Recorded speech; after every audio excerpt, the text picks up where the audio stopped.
మా పత్తిలో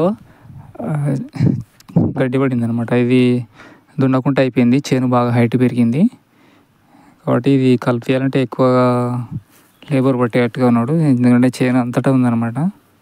సాలాల్లో మధ్యన ఇట్లా ప్రతి చోట ఉంది.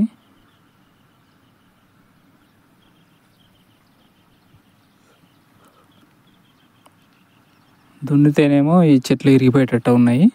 అందుకోసమని ఇలా సీప్ పవర్ అనేటువంటి ఈ గడ్డి మందు స్ప్రే చేస్తున్నాను. దీనికి ఒక దోసెడు యూరియా పోయాలన్నమాట. ఒక 100 ml ఇది పోసి ఒక దోసెడు యూరియా పోసి కొడితే ఆ గడ్డికి అతుక్కుంటుంది యూరియా అనేది. వర్షం ఇట్లా పడ్డప్పుడు కూడా పోకుండా అలాగే ఉండిపోద్ది అనమాట. ఇట్లా పోసి ఒక పంపుకు 100 ml చొప్పున పోసి గడ్డి పూర్తిగా నానేటట్టుగా కొట్టాలన్నమాట. అది చెట్టు కింద కానీ ఎక్కడున్నా కూడా ప్రతి గడ్డి మూలక మీద ఖచ్చితంగా మందు అనేది పడాలి. పడేటట్టుగా స్ప్రే చేసుకోవాలి.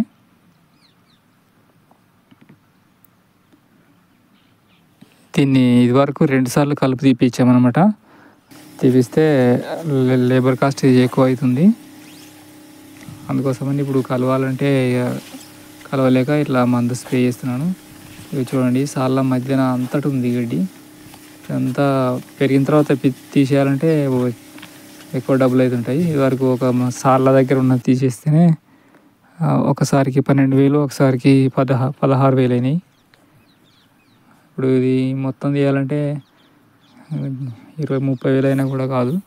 అందుకోసం ఇట్లా మందు స్ప్రే చేస్తున్నాను. ఇది స్ప్రే చేసిన తర్వాత ఒక వారం రోజుల తర్వాత ఇట్లా అంతా ఎండిపోతుంది. చూడండి, ఇది ఒక తుంగ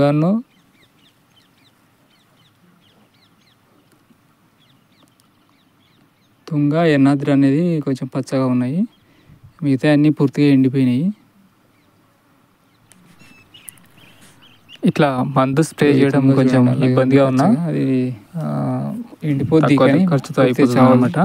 ఎందుకంటే ప్రతి సాలుకు పట్టుకుంటూ పోవాలి కాబట్టి ఏదైనా మండ పెద్దగా ఉన్నప్పుడు దాన్ని సైడ్కి అనుకుంటూ కొట్టాలి. అది చెట్ల మీద పడితే ఏమవుతుందంటే ఆకు రాలిపోతుంది, పూర్తిగా ఏం చనిపోదు.